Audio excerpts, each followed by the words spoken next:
जय माँ दुर्गा, जय भगवती।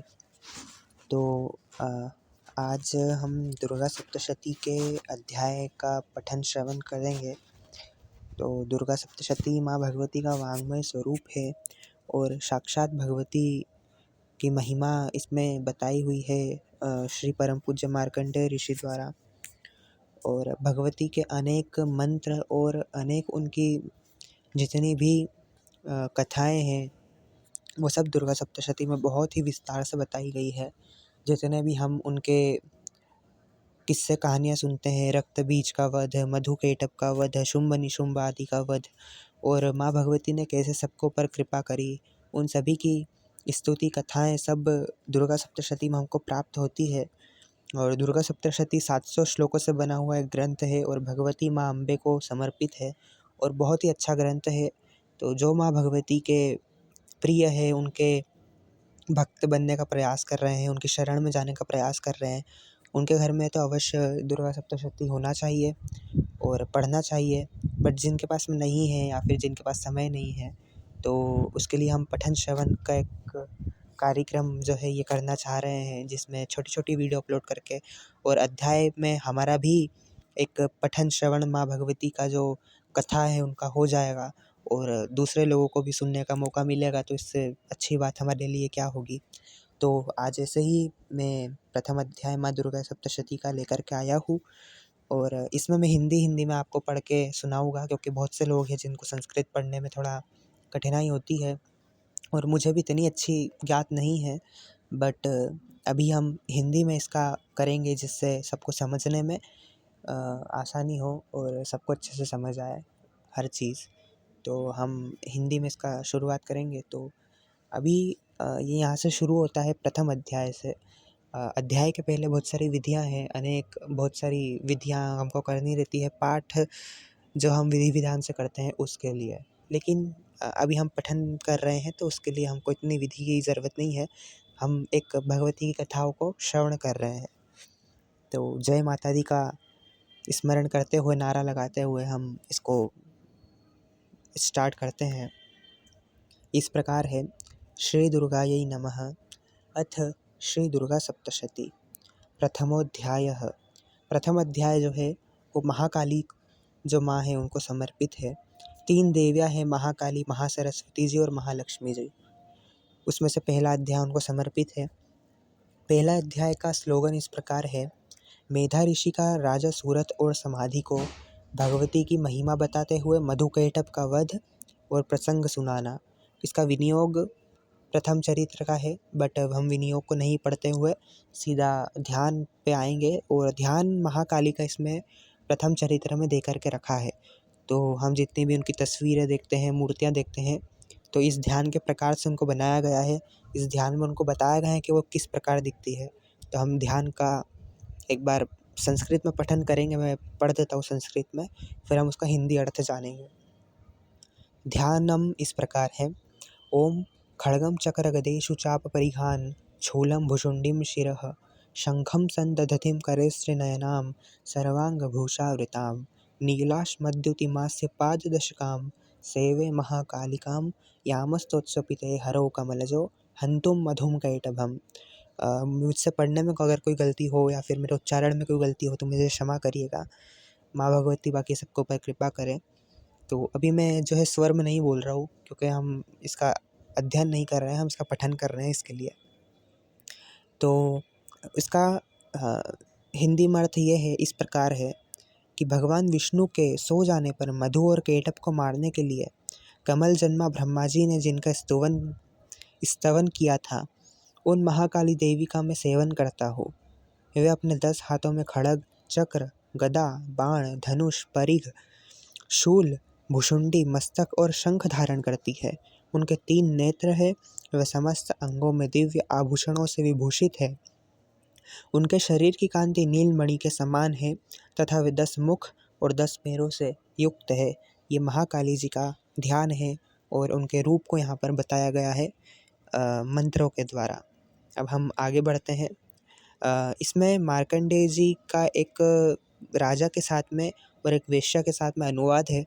तो जो अनुवाद है हम उसको छोड़ते हुए जहाँ से भगवती की महिमा चालू होती है हम उसको पठन करेंगे। अगर आपको पढ़ना हो तो मैं यहाँ धीरे धीरे स्क्रॉल कर रहा हूँ, आप पॉज करके और इसको आगे पढ़ सकते हैं अगर आपको इसको पूरा पढ़ना हो तो। बाकी इसमें उन दोनों का, वैश्य का और राजा का, इसमें मार्कंडेय ऋषि जी के साथ में बात की गई है कि उनका जब सब कुछ छीन जाता है तो वे दुखी होकर के उनसे कहने आते हैं, उनसे बातचीत करने आते हैं, माँ भगवती की महिमा जानने के लिए आते हैं। तो इसीलिए हम यहाँ से इसका अध्याय चालू करते हैं जहाँ से भगवती की महिमा चालू हुई है। तो यहाँ पर से हम चालू करते हैं। राजा ने कहा, भगवान, मैं आपसे एक बात पूछना चाहता हूँ, उसे बताइए। मेरा चित्त अपने अधीन न होने के कारण वह बात मेरे मन को बहुत दुख देती है। जो राज्य मेरे हाथों से चला गया उसमें और उसके संपूर्ण अंगों में मेरी ममता बनी हुई है। मुनि श्रेष्ठ, यह जानते हुए भी कि वह मेरा नहीं है, अज्ञान की भांति मुझे उसके लिए दुख होता है। ये क्या है? इधर यह वेश्य भी घर से अपमानित होकर आया है। इसके पुत्र, स्त्री और भृत्यों ने इसे छोड़ दिया है। स्वजनों ने भी इसका परित्याग कर दिया है, तो भी यह उनके प्रति अत्यंत हार्दिक स्नेह रखता है। इस प्रकार तथा मैं दोनों ही बहुत दुखी हैं। जिसमें प्रत्यक्ष दोष देखा गया है, उस विषय के लिए भी हमारे मन में ममताजनित आकर्षण पैदा हो रहा है। महाभाग, यह हम दोनों समझदार हैं, तो भी हम में जो मोह पैदा हुआ है यह क्या है? विवेक शून्य पुरुष की भांति मुझमें और इसमें भी यह मूढ़ता प्रत्यक्ष दिखाई देती है। तो इसमें एक राजा जिनका सभी सारा राज्य छीन चुका है, उनके शत्रुओं ने उनके ऊपर हमला करके, आक्रमण करके उनका सारा राज्य छीन लिया है, और एक वेश्य है जिसको उसके घर वालों ने निकाल दिया है अपमानित करके। तो वो दोनों बहुत दुखी है और मार्कंडेय ऋषि से उनकी व्यथा बता रहे हैं, उनसे पूछ रहे हैं कि ऐसा क्यों हुआ और इसका क्या कारण है। तो हम आगे की बात चालू करते हैं। ऋषि बोले, महाभाग, विषय मार्ग का ज्ञान सब जीवों को है। इसी प्रकार विषय भी सबके लिए अलग अलग है। कुछ प्राणी दिन में नहीं देखते और दूसरे रात में ही नहीं देखते, तथा कुछ जीव ऐसे हैं जो दिन और रात्रि में भी बराबर ही देखते हैं। यह ठीक है कि मनुष्य समझदार होते हैं, किंतु केवल वे ही ऐसे नहीं होते। पशु, पक्षी और मृग आदि सभी प्राणी समझदार होते हैं। मनुष्यों की समझ भी वैसी ही होती है जैसी उन मृग और पक्षियों की होती है, तथा जैसी मनुष्यों की होती है वैसी ही उन मृग, पक्षी आदि की होती है। अन्य बातें भी प्रायः दोनों में समान ही है। समझ होने पर भी इन पक्षियों को तो देखो, ये स्वयं भूख से पीड़ित होते हुए भी मोहवश बच्चों की चोंच में कितने चाव से अन्न के दाने डाल रहे हैं। नरश्रेष्ठ, क्या तुम नहीं देखते कि ये मनुष्य समझदार होते हुए भी लोभवश अपने किए हुए उपकार का बदला पाने के लिए पुत्रों की अभिलाषा करते हैं? यद्यपि उन सब में समझ की कमी नहीं है, तथापि वे संसार की स्थिति, जन्म मरण की परंपरा बनाए रखने वाले भगवती महामाया के प्रभाव द्वारा ममतामय भंवर से युक्त मोह के गहरे गंतर्व में गिराए गए हैं। इसलिए इसमें आश्चर्य नहीं करना चाहिए। जगदीश्वरी भगवान विष्णु की योग निद्रा स्वरूपा जो भगवती महामाया है, उन्हीं से यह जगत मोहित हो रहा है। वे भगवती महामाया देवी ज्ञानियों के भी चित्त को बलपूर्वक खींचकर मोह में डाल देती है। वे ही इस संपूर्ण चराचर जगत की सृष्टि करती है, तथा वे ही प्रसन्न होने पर मनुष्यों की मुक्ति के लिए वरदान देती है। वे ही परा विद्या, संसार बंधन और मोक्ष की हेतुभूता सनातनी देवी तथा संपूर्ण ईश्वरों की भी अधीश्वरी है। तो यहाँ पर माँ भगवती के बारे में बात करी जा रही है। भगवती की माया जो चराचर जगत में फैली हुई है, जिस प्रकार फैली हुई है, सब उनकी माया में, सब उनके मोह में पड़े हुए हैं। और भगवान विष्णु को जो माँ भगवती ने अपनी माया दे करके रखी है, उसके बारे में यहाँ पर बातचीत हो रही है, जिसमें ये बताया गया है कि भगवान विष्णु के पास में माया है। भगवान विष्णु जगत का पालन पोषण करने में माँ भगवती उनकी सहायक है, जिसमें वो माया स्वरूप उनके साथ में रहती है और उनको माया स्वरूप उनका वरदान प्राप्त है। और माया तो माया है भगवती, लेकिन महामाया है, वो माया से भी ऊपर है। इसीलिए यहाँ पर उनको महामाया कह करके संबोधन किया है, क्योंकि चराचर जगत को मोहित करने वाली वो ही महामाया है। आगे हम बढ़ते हैं। राजा ने पूछा, भगवान जिन्हें आप महामाया कहते हैं वे देवी कौन है? ब्राह्मण, उनका आविर्भाव कैसे हुआ तथा उनके चरित्र कौन कौन से हैं? ब्रह्म वेत्ताओं में श्रेष्ठ महर्षि उन देवी का जैसा प्रभाव हो, जैसा स्वरूप हो और जिस प्रकार प्रादुर्भाव हुआ हो, वह सब मैं आपके मुख से सुनना चाहता हूँ। ऋषि बोले, राजन वास्तव में तो वे देवी नित्य स्वरूपा ही हैं। संपूर्ण जगत उन्हीं का रूप है तथा उन्होंने समस्त विश्व को व्याप्त कर रखा है। तथापि उनका प्राकट्य अनेक प्रकार से होता है, वह मुझसे सुनो। यद्यपि वे नित्य और अजन्मा है, तथापि जब देवताओं का कार्य सिद्ध करने के लिए प्रकट होती है, उस समय लोक में उत्पन्न हुई कहलाती है। कल्प के अंत में जब संपूर्ण जगत एक कारण वर्ण में निमग्न हो रहा था, क्षमा करें, और सबके प्रभु भगवान विष्णु शेषनाग की शैया बिछाकर योग निद्रा का आश्रय ले रहे थे, सो रहे थे, उस समय उनके कानों के मेल से दो भयंकर असुर उत्पन्न हुए, जो मधु और कैटभ नाम से विख्यात थे। वे दोनों ब्रह्मा जी का वध करने के लिए तैयार हो गए। ब्रह्मा जी विष्णु के नाभि कमल में विराजमान प्रजापति ब्रह्मा जी ने जब उन दोनों भयानक असुरों को अपने पास आया देखा और भगवान को सोया हुआ देखा, तब एकाग्रचित होकर उन्होंने भगवान विष्णु को जगाने के लिए उनके नेत्रों में निवास करने वाली योग निद्रा का स्तवन किया, जो इस विश्व की अधीश्वरी, जगत को धारण करने वाली, संसार का पालन और संहार करने वाली तथा तेजः स्वरूप भगवान विष्णु की अनुपम शक्ति है। उन्हीं भगवती निद्रा देवी की भगवान ब्रह्मा जी स्तुति करने लगे।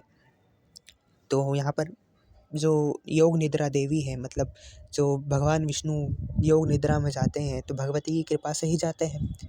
तो उन भगवती ने प्रभु को भी मोहित करके रखा है, तो इसीलिए प्रभु श्री हरि विष्णु योग निद्रा में लीन थे, और जब तक भगवती की आज्ञा नहीं थी तब तक वे योग निद्रा से उठ नहीं सकते थे।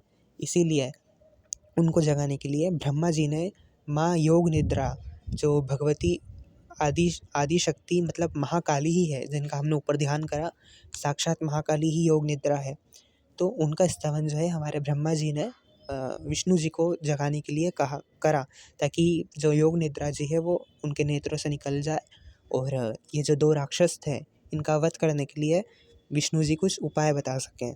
तो इस प्रकार उनकी स्तुति ब्रह्मा जी ने करी।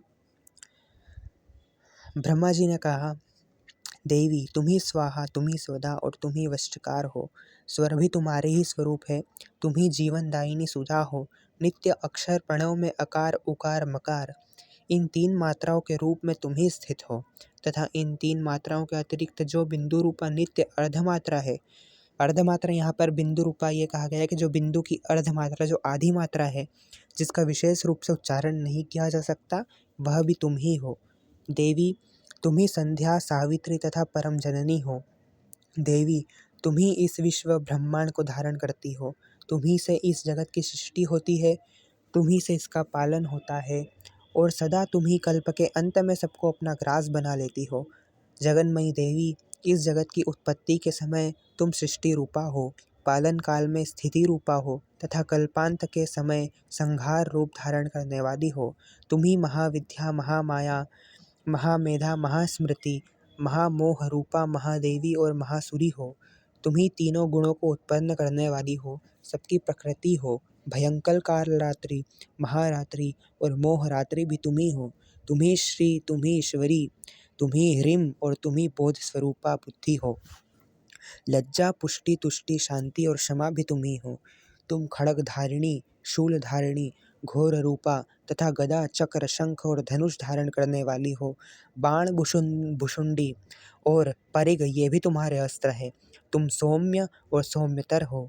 इतना ही नहीं, जितने भी सौम्य एवं सुंदर पदार्थ है उन सबकी अपेक्षा तुम अत्यधिक सुंदरी हो। पर और अपर सबसे परे रहने वाली परमेश्वरी तुम ही हो। सर्वस्वरूपे देवी, कहीं भी सत असत रूप से जो कुछ वस्तुएं हैं और उनकी सबकी जो शक्ति है वह तुम ही हो। ऐसी अवस्था में तुम्हारी स्तुति क्या हो सकती है? जो इस जगत की सृष्टि पालन और संहार करते हैं, उन भगवान को भी जब तुमने निद्रा के अधीन कर दिया है, तब तुम्हारी स्तुति करने में यहाँ कौन समर्थ हो सकता है? मुझको, भगवान शंकर को तथा भगवान विष्णु को भी तुमने ही शरीर धारण कराया है, अतः तुम्हारी स्तुति करने की शक्ति किसमें है? देवी, तुम तो अपने इन उदार प्रभाव से ही प्रभावित हो। ये जो दोनों दुर्धर्ष असुर मधु और कैटभ है, इनको मोह में डाल दो और जगदीश्वर भगवान विष्णु को शीघ्र ही जगा दो। साथ ही इनके भीतर इन दोनों महान असुरों को मार डालने की बुद्धि उत्पन्न कर दो। तो इस प्रकार भगवान ब्रह्मा जी ने महामाया देवी का स्तवन किया। तो इसमें बहुत से मैं एक दो प्रश्न सुनता हूँ लोगों से कि भगवान विष्णु जी ने मधुकैटभ का वध किया। इसमें साफ साफ लिखा हुआ है, ऑफ कोर्स किया। लेकिन यहाँ पर आप देखिए, भगवान ब्रह्मा जी कह रहे हैं कि आप इन दोनों को मोह में डाल दो और जगदीश्वर भगवान विष्णु को शीघ्र जगा करके उनके भीतर इन दोनों महान असुरों को मारने की बुद्धि उत्पन्न कर दो। तो जो भगवती ने उनके अंदर बुद्धि उत्पन्न करी और भगवती उनकी आंखों से निकल करके भगवती ने उन दोनों असुरों को मोह में डाल करके रखा और सभी कार्य भगवती ने करा। इस प्रकार फिर भगवान विष्णु ने मधु और केटभ का वध करा। लेकिन क्योंकि भगवती ने इनका सब कुछ कराना था, इसके लिए उनको कहते हैं कि मधु और केटभ का वध भगवती ने ही करा है, इसके लिए भगवती से ही करवाया गया है मतलब। तो इसीलिए मधु और केटभ का वध विष्णु जी ने करा, परंतु उसके जो पीछे का कारण था वो भगवती थी। तो इसीलिए इन दोनों में बहुत बार कन्फ्यूज़न हो जाता है कि जब भगवान विष्णु ने करा तो भगवती के साथ में क्यों जोड़ देते हैं उस चीज़ को कि भगवती ने तो करा ही नहीं था। लेकिन भगवती ने ही उनको ख़त्म करने की बुद्धि दी थी और उनको जगाया था, इसीलिए वो भगवती के ही उसमें गया था। तो इसी प्रकार मैं यहाँ पे इसको हल करना चाहता था। तो आगे हम बढ़ते हैं। ऋषि कहते हैं, राजन, जब ब्रह्मा जी ने वहाँ मधु और केटभ को मारने के लिए उद्देश्य से भगवान विष्णु को जगाने के लिए तमोगुण की अधिष्ठात्री देवी योग निद्रा की स्तुति इस प्रकार की, तब वे भगवान के नेत्र, मुख, नासिका, बाहु, हृदय और वक्षस्थल से निकलकर अव्यक्त जन्मा ब्रह्मा जी की दृष्टि के समक्ष खड़ी हो गई। योग निद्रा से मुक्त होने पर जगत के स्वामी भगवान जनार्दन उस एकार्ण वर्ण के जल में शेषनाग की शैया से जाग उठे। क्षमा चाहूँगा, मेरे थोड़े बोलने में स्वर इधर उधर हो जाते हैं बहुत बार, क्योंकि मेरा थोड़ा फास्ट बोलने की आदत है। इसके लिए अगर मैं कुछ गलत शब्दों को उच्चारण कर दूँ तो मुझे क्षमा करना। फिर उन्होंने उन दोनों असुरों को देखा। वे दुरात्मा मधु और केटभ अत्यंत बलवान तथा पराक्रमी थे और क्रोध से लाल आंखें किए ब्रह्मा जी को खा जाने के लिए उद्योग कर रहे थे। तब भगवान श्री हरि ने उठकर उन दोनों के साथ 5000 वर्षों तक केवल बाहु युद्ध करा। वे दोनों ही अत्यंत बल के कारण उन्मत्त हो रहे थे। इधर महामाया ने भी उन्हें मोह में डाल रखा था, इसलिए वे भगवान विष्णु से कहने लगे, हम तुम्हारी वीरता से संतुष्ट है, तुम हम लोगों से कोई वर मांगो। देखिए, इधर महामाया ने उन्हें मोह में डाल कर रखा था, तभी उन्होंने ऐसा वर मांगा, अपनी मृत्यु का वर मांगा। वरना विष्णु जी तो हजारों वर्षों तक उनसे लड़ते ही रहते, लेकिन कुछ फायदा नहीं होता। इसीलिए माँ भगवती ने उनको मोह में डालकर ऐसा वरदान उनसे उगलवाया, तो माँ भगवती की सहायता से उन दोनों का वध हो पाया। तो हम आगे बढ़ते हैं। श्री भगवान बोले, यदि तुम दोनों मुझ पर प्रसन्न हो तो अब मेरे हाथ से मारे जाओ। बस इतना सा ही मैंने वर मांगा है, यहाँ दूसरे किसी वर से क्या लेना है। ऋषि कहते हैं, इस प्रकार धोखा खा जाने पर जब उन्होंने संपूर्ण जगत में जल ही जल देखा, तब कमल नयन भगवान से कहा, जहाँ पृथ्वी जल में डूबी हुई ना हो, जहाँ सूखा स्थान हो, वहीं हमारा वध करो। ऋषि कहते हैं, जब तथास्तु कहकर शंख, चक्र और गदा धारण करने वाले भगवान ने उन दोनों के मस्तक अपनी जांघ पर रखकर चक्र से काट डाले, इस प्रकार ये देवी महामाया ब्रह्मा जी की स्तुति करने पर स्वयं प्रकट हुई थी। अब पुनः तुमसे उनके प्रभाव का वर्णन करता हूँ, सुनो। इस प्रकार श्री मार्कंडेय पुराण में सावर्णिक मनवंतर की कथा के अंतर्गत देवी महात्म्य में मधु केटव वध नामक पहला अध्याय पूरा हुआ। तो इस अध्याय में हमने मधु और केटव का वध जाना। आपको अगर प्रकरण इसका समझ में नहीं आया हो वध का, तो मैं समझा देता हूँ। और संक्षिप्त में कि उन्होंने वरदान मांगा जब महामाया ने उनको मोह में डाल दिया, मधु और केटव को। तो उन्होंने भगवान विष्णु से कहा, भगवान विष्णु ने उनसे कहा कि जो है, अगर आप मुझे वर देना चाहते हो तो अपनी मृत्यु का वर दो। तो फिर उन्होंने भी दिमाग लगाया कि अरे इसने तो इन्होंने तो जो है हमारी ही मृत्यु मांग ली। तो उन्होंने कहा कि सब जगह तो जल ही जल है, अभी हम दिमाग लगाते हैं ताकि हम बच जाए। तो उन्होंने कहा कि मुझे सूखे पर मारो। तो फिर भगवान विष्णु ने उन्हें अपनी जांघ पर रख करके और उन दोनों के सिर अपने चक्र से काट दिए। तो इस प्रकार उन दोनों का महामाया के प्रभाव से, भगवती निद्रा देवी के प्रभाव से उन दोनों का वध हो गया। तो इस प्रकार हमने भगवती के प्रथम अध्याय का श्रवण पठन किया। अब हम दूसरी वीडियो में मिलते हैं, जिसमें हम दूसरा अध्याय बहुत जल्द ही प्रस्तुत आपके सामने करेंगे और दूसरा अध्याय पढ़ने की आपके सामने वो करेंगे। तो आपको कैसा लगा ये अध्याय? भगवती की कथा और श्रवण बहुत ही अच्छी है और आगे और अच्छी होती जाएगी। तो अभी मैं आपसे मिलता हूँ। जय माता दी, जय माँ दुर्गा।